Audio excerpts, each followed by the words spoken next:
ঘাটাইলে পৌর বিএনপির উদ্যোগে ইফতার ও দোয়া মাহফিল অনুষ্ঠিত। টাঙ্গাইলের ঘাটাইল থেকে মীর আলেয়া পারভিনের তথ্য ও ভিডিও চিত্রে বিস্তারিত। টাঙ্গাইলের ঘাটাইলে পৌর বিএনপির উদ্যোগে ইফতার ও দোয়া মাহফিল অনুষ্ঠিত। বৃহস্পতিবার ২৭ মার্চ বিকেলে ঘাটাইল পৌর বিএনপির আয়োজনে উপজেলা কমিটির সেন্টারে ইফতার ও দোয়া মাহফিল অনুষ্ঠিত হয়েছে। পৌর বিএনপির সাবেক সভাপতি ও সাবেক মেয়র মঞ্জুরুল হক মঞ্জু সভাপতিত্বে, পৌর বিএনপির সাবেক সাধারণ সম্পাদক ফারুক হোসেন ধলার সঞ্চালনায় প্রধান অতিথি হিসেবে উপস্থিত ছিলেন বিএনপির চেয়ারপারসনের উপদেষ্টা সাবেক মন্ত্রী ও এমপি বীর মুক্তিযোদ্ধা লুৎফুর রহমান খান আজাদ। বিশেষ অতিথি হিসেবে বক্তব্য রাখেন উপজেলা বিএনপির সাবেক ভারপ্রাপ্ত সভাপতি তোফাজ্জল হক সেন্টু, উপজেলা বিএনপির সাবেক সাধারণ সম্পাদক আখম রেজাউল করিম, উপজেলা বিএনপির যুগ্ম সাধারণ সম্পাদক আবু বক্কর সিদ্দিক, সাবেক সিনিয়র যুগ্ম সম্পাদক হেলালুর রহমান খান প্রমুখ।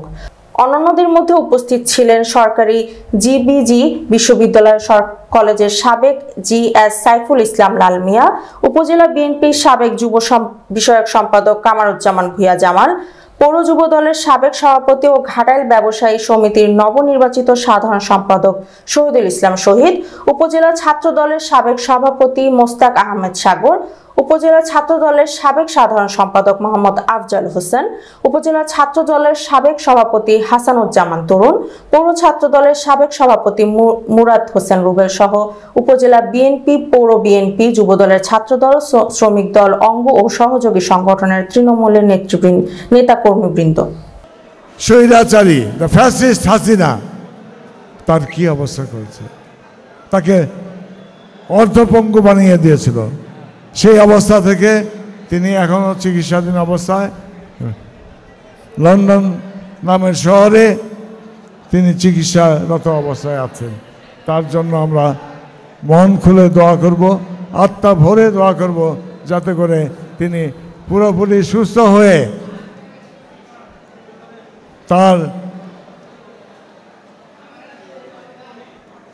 তার জীবনের সবচাইতে এখন কাছের যে মানুষটি, তার জ্যেষ্ঠ ছেলে, আমাদের প্রিয় নেতা ভারপ্রাপ্ত চেয়ারম্যান জনাব তারেক রহমানকে সাথে নিয়ে তিনি বাংলাদেশে এসে বাংলাদেশের জনগণের দায়িত্বভার গ্রহণ করতে পারেন এবং বাংলাদেশের জনগণের জন্য তিনি কাজ করে যেতে পারেন, এটাই আমাদের প্রত্যাশা হবে।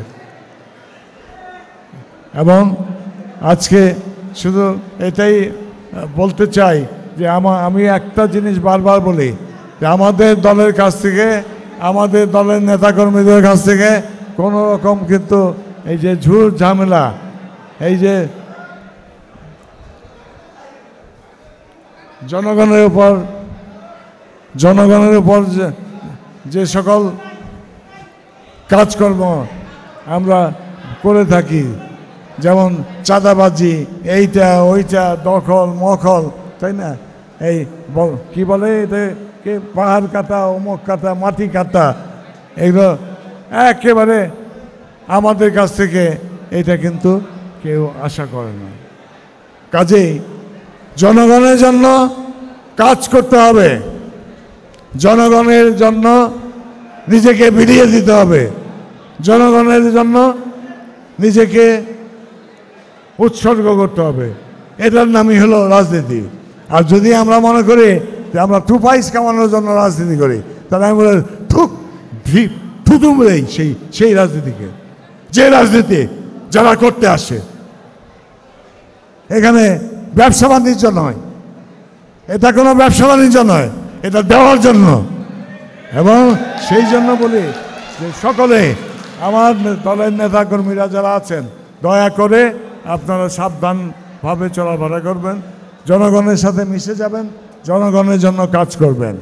এটাই আজকে আমি আমার পক্ষ থেকে আপনাদের কাছে বিনীতভাবে অনুরোধ জানিয়ে, এবং আপনারা যারা এখানে সকলে সমবেত হয়েছেন সকলকে আমি অশেষ ধন্যবাদ জানিয়ে, এবং আপনারা ভালো থাকবেন।